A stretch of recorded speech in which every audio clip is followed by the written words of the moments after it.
يا صاحب الزمان. This Sufiani, he's a man.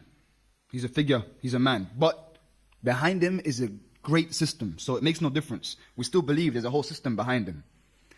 There's a whole power behind him. Al-Sufiani, in our traditions, is said to be a descendant of Abu Sufyan. That's why they call him Al-Sufiani. Obviously his name is not Al-Sufiani. The names that the Ahlul Bayt use are symbolic names. Okay? So Al-Khurasani, Al-Yamani, Al-Sufiani, these are symbolic names. That won't be the man's name. Al-Sufiani is not his name. He is a descendant of Abu Sufyan. In other traditions, he's a descendant of Muawiyah. And Imam Ali alayhi salam has a narration about him where he says that he is the son of the woman who ate the liver. She ate Hamza's liver, Akut al-Akbad. He's a man who is rugged, with a massive body. He is fair-skinned and reddish, pale and reddish. And he has blue eyes. So don't think of an ISIS fighter when you think of Sufiani. He's more European. And the traditions point towards him actually having a Western education, coming from Western culture, and perhaps being brought up in the Western world, not in Syria. Okay, the Syria happens all at the end. What happens in Syria is all at the end. He is brought up in the West, or at the very least, he receives a Western education and he comes from Western culture. In Shaykh al-Tusi's Kitab al-Ghayba, he says that Al-Sufyani comes forward from the people of Rome with a cross around his neck. He wears the cross on his neck. And he was born Muslim, but he became a Christian, and he represents the type of crusader, hardline Christian, and he pretends to be very religious, but he wears a cross around his neck. Okay? So he comes from that part of the world. He's very charismatic, and someone who people gather around. He's able to garner a lot of people around him. Now, why we say he comes from the people of Rome? In the Quran, we know the people of Rome to be those who were in the Byzantines, those who opposed Rasulullah. Okay? The Empire of Rome, the Roman Empire, with Rome as its capital in modern-day Italy. That's not who we're talking about now. He's not from Italy. When we say the people of Rome, this is a power that we apply to when it comes to any power in the world, like the Roman Empire of that time, that was colonizing the world and trying to enslave the world with its power. The Roman Empire of that time, with Rome as its capital, it was running Germany, it was running modern-day Britain, it was running France. All these countries were under it. Now, after it's dismantled, obviously it went from Rome, the capital then became Constantinople. And when the Ottomans invaded, they took that and then they named it Istanbul, and then later it became Istanbul. So Constantinople is modern-day Istanbul. And then that became a Muslim place. Istanbul means either the center of Khilafah or many Muslims. So this idea of the people of Rome doesn't just disappear. When that empire dissolves, that power remained. It has inheritors today. Who are the inheritors of the colonial superpower today? Who is the Roman Empire of today? Who is the Roman Empire that can stand in front of 150 countries in the UN voting for a ceasefire in Gaza, but it says no and has a veto power, and then no one can do anything? Who is that Roman Empire?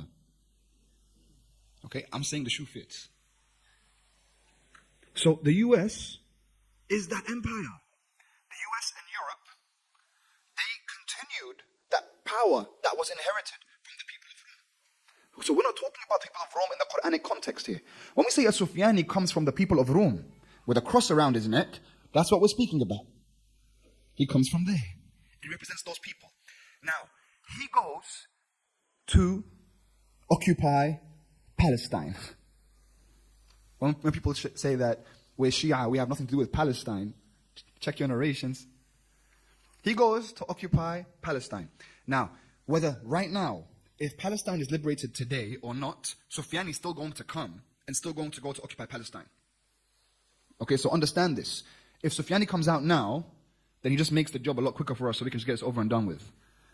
But if he doesn't, then we're going to have to liberate it again. Okay, so it's a long road. But we don't give up. So he goes to occupy Palestine. Why? Because that's the place where this battle is always going to be the compass. That's the place where the main battle is going to happen.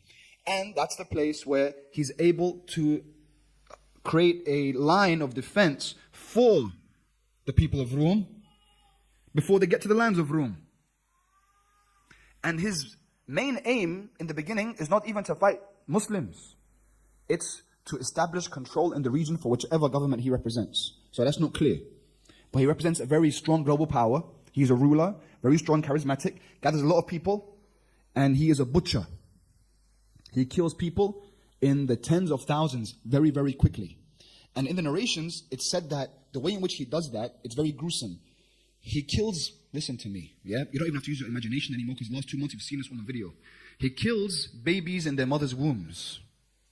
So imagine reading this and you think, how does that work? Hundreds of years ago. He kills babies in their mother's wombs and then he boils people. Boils them? White phosphorus. How does he boil them? What kind of weapons? He boils people and he kills them in numbers of tens of thousands very quickly. Later on, when he goes to Kufa, he kills 60,000 people in 3 days. So right now, everything's happening in Gaza. All that destruction is 20,000 people in over 2 months. He killed 60,000 in 3 days. So whatever weapons he's using, they're very deadly weapons and very efficient weapons. Okay? That's later on when he goes to Iraq, because he tries to invade the entire region. He wants global power. He is someone who, Imam Sadiq alayhi salam, Sallallahu Muhammad wa Muhammad.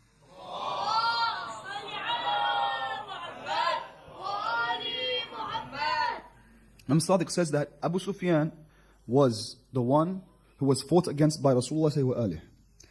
And Muawiyah was fought against by Imam Ali alayhi salam. And you know, Bani Umayyah and Banu Hashim, they're cousins. Okay? So they go back to the same grandfather. So Abu Sufyan, the Prophet, they're cousins. Muawiyah, Imam Ali are cousins. So Yazid, Abu Abdullah alayhi salam, they're cousins. And ultimately, Sufiani will battle against Al-Qa'im. And they are also distant cousins. But this battle will continue between these two lines. The Sufiani starts to gather around all these soldiers, brings these soldiers all into this land first of all, he appears in between Jordan and Syria, first of all. His forces, they occupy a main part in Palestine. And then he begins his movement. And the first major battle that occurs is going to be in Syria, in a place known as Deir az-Zur today. And this battle will not be between us and the Sufiani. The beginning is not even around us. The beginning is all the superpowers are fighting each other. There's a global war going on at this time. Everyone is fighting, and there is a mountain of gold and silver discovered in this land, in Syria. And they fight, in the narrations, in Shaykh al-Mufid's Khisal, he says that they are Atrak wa Akhwan al-Atrak. So some say that they are the Turks, but other scholars, they said that these are the Russians that the Sufiani will fight against first. So you can see the superpowers are all fighting each other now, okay? Because they want that gold mountain, could be oil, it could actually be gold or silver reserves, Lord knows. But there is something that people want, and they're fighting over it. In that battle, 100,000 people die. And in that battle, another narration says that 9 of every 10 people are killed. That it's a gruesome battle. But Sufiani dominates very, very quickly. He's very rapid, very dominant. His army dominates everyone very, very quickly. He doesn't lose many warriors. He kills anyone that stands in his way. And he kills them in the most gruesome way. So no one can stand in his way. He's making his Baba Mama very, very proud. He's moving very fast. Now, Sufiani keeps moving. He's not focused on the Shia until he takes over this land in Bilad al-Sham. So Syria, Jordan, Lebanon, Palestine, that's Bilad al-Sham. He starts to dominate this area. That's his main tactic in the beginning. He wants to dominate the area first. That's his main tactic. Then he decides, okay, because he knows that there is a coming of Imam al-Mahdi. Now, Sufiani emerges in the month of Rajab. The prophecy of the Imam returning is in Muharram. Sufiani has 6 months to do everything he can do to squash any sort of rebellion or tamheed for the Imam. We already know that the time that the Imam reappears in is supposed to be a time where people are in despair. Because there is famine, there is oppression, there is killing. We mentioned all those superpowers in our narrations. It says at this time, 3 million people around the world will be killed. 3 million people. Because they're all fighting each other. It's not about, there's nothing to do with us. This is, everyone's fighting each other over perhaps resources. And then 3 million of them are dead. There's a global war that's happening at the time. And the Sufiani is trying to establish his dominance in this part of the world first. He has 6 months to do this before the Imam comes, and he wants to squash any sort of rebellion or people that are supposed to be supporting the Imam. Imam Sadiq alayhi salam is asked, what should we do if we see the Sufiani? And the Imam replies to the companion, he says, if you fear him, then you can hide. If you fear him, you can hide and you won't be blamed. Imagine, he's saying, if you fear him, but look the if, because that means there are some that don't fear him. So although we believe in there being despair and complete oppression, there's another side, there's a group of people that are not scared. And they're creating a resistance against Sufiani.